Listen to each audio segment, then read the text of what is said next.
This is the Yozma IN10 electric dirt bike.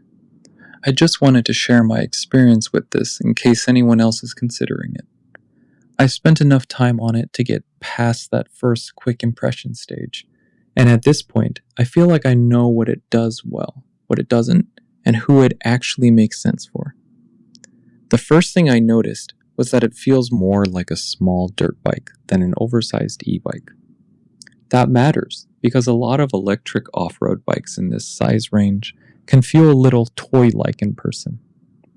This one doesn't. The frame feels solid, the seat shape is narrow enough to move around on easily, and the bars give it that familiar dirt bike riding position. When I got on it the first time, it felt natural pretty quickly. The size is one of the reasons I think this bike will work for a lot of people. It's not huge, so it feels manageable. I never felt like I was fighting the weight. At the same time, it doesn't feel flimsy. If you're a teenager, a smaller adult, or just someone who wants an electric dirt bike that isn't intimidating, I think the size makes a lot of sense. If you're a taller rider, you can still use it, but I did notice it starts to feel a little cramped after a while, especially sitting down for longer rides. Setup was mostly straightforward, but I do think this is one of those products where you should expect to spend some time checking things over. I didn't treat it like something that was ready to ride hard the second it showed up. I checked bolts, looked at chain tension, and made sure everything felt right before really using it. I'm glad I did. Nothing major was wrong, but this doesn't feel like a product where I'd want to skip that step. Once I started riding it regularly, the motor feel stood out right away. The power comes on smoothly. That was one of my early concerns, because some electric bikes feel jerky or too abrupt at low speed. This one felt controlled. It was easy to ride slowly when I wanted to, and it was easy to build speed without feeling like the bike was fighting me. For trails, dirt paths, and open areas, that smooth delivery makes a difference. What I like most is the torque. It pulls well from low speed, especially on climbs and loose ground. I've used and tried hub motor bikes before, and this mid-drive setup feels better in actual off-road use. The weight feels more centered, and the bike feels more balanced when turning or moving around uneven ground. It's not just about speed. It's more about how usable the power feels. The suspension is better than I expected for this kind of bike. On rough trails, small rocks, roots, and uneven dirt, it takes the edge off well enough that I can ride for a decent amount of time without feeling beaten up. The front fork does a good job keeping the bars from getting too harsh. The rear shock is decent too, though I did notice that if I pushed harder or hit rough sections faster, it can start to feel overwhelmed. For normal trail riding and general fun, I think it's fine. If someone is expecting motocross level suspension, this isn't that. The brakes gave me a pretty good sense of control. They feel strong enough for the speed this bike can reach, and they haven't felt vague or unpredictable in my use. I always pay attention to braking on electric bikes because some of them go fast enough to get sketchy, but the stopping power here felt consistent. That made the bike easier to trust.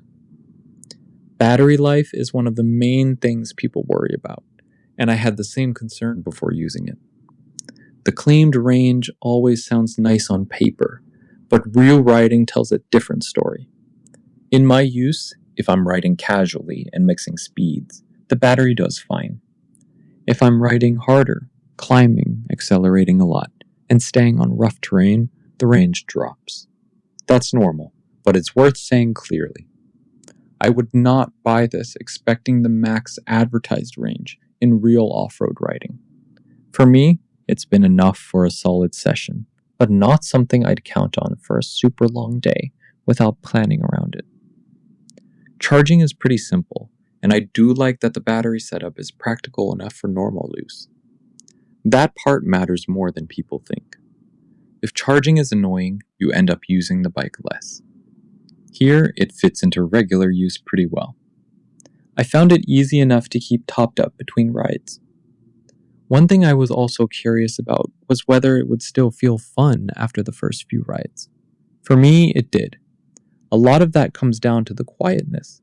I can ride without dealing with engine noise, fuel, or the extra maintenance that comes with a gas dirt bike.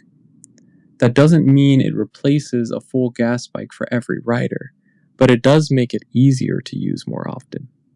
I found myself riding it in situations where I probably wouldn't bother pulling out something louder and heavier. There are a couple of downsides I think are fair to mention. The range, like I said, is more limited in real riding than the numbers might suggest. The fit can also feel small if you're a bigger rider, and I do think this is a bike where you should be realistic about what it is. It's fun, useful, and capable, but it's not some full-size race machine. If you go into it expecting that, you'll probably be disappointed. If you want something lighter, simpler, and easier to live with, it makes a lot more sense. Compared to some of the cheaper electric dirt bikes I've seen, this feels more sorted and more stable off-road. Compared to bigger and much more expensive electric motos, it's obviously not on that level in power or suspension, but it also feels less demanding and easier to just hop on and enjoy. That middle ground is probably why I think a lot of people will like it. I think this bike is good for riders who want a real off-road feel without jumping straight into something huge, heavy, or expensive. It also makes sense for people who want something quieter and lower maintenance than gas. If you're an experienced rider looking for a lightweight bike to mess around on, I can also see the appeal. If you're very tall, very aggressive, or you want long-range riding every time, I'd think a bit harder before buying. At the end of the day, I've had a good time with it. It has some limits, and I think it's better to be honest about those. But in real use, it's been enjoyable, easy to ride, and practical enough that I actually want to keep using it. If you're thinking about getting the Yozma IN10 electric dirt bike, I'd say it's worth a look if your expectations match what it actually is. If you have any questions, leave them in the comments. Subscribe to the channel if you want to see more real use reviews like this. Thank you for watching.